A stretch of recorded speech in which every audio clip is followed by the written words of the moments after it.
আসসালামু আলাইকুম সবাইকে। আশা করি সবাই ভালোই আছেন। মধ্য দুপুরবেলা প্রচণ্ড গরম পড়তেছে। আজকে আপনাদের আকাশ দেখাতেছি। দেখতেই পাচ্ছেন বর্ষাকাল চলতেছে, সাদা আর নীল আকাশের খেলা চলতেছে। আকাশে মেঘের ভেলা দেখতেই পাচ্ছেন। আজকে সূর্যটা প্রচুর গরম গরম পড়ছে, তার ভিতরে মেঘ আছে। এখন পর্যন্ত বৃষ্টি হলো না।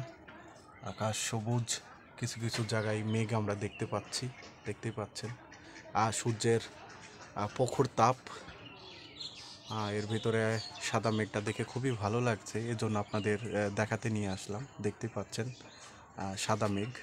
বর্ষাকাল চলতেছে, শ্রাবণ মাস। এই মাসে অধিকাংশ সময় মেঘলা আর সূর্যের খেলা দেখা যায়, যেটা দেখতে অনেক সুন্দর লাগে। আপনারা নিশ্চয়ই মেঘের আবহাওয়া পছন্দ করবেন। মেঘের সাদা মেঘ খুবই সুন্দর লাগছে দেখতে। দেখতেই পাচ্ছেন নীল আকাশের বুকে সাদা মেঘ অনেক সুন্দর লাগছে।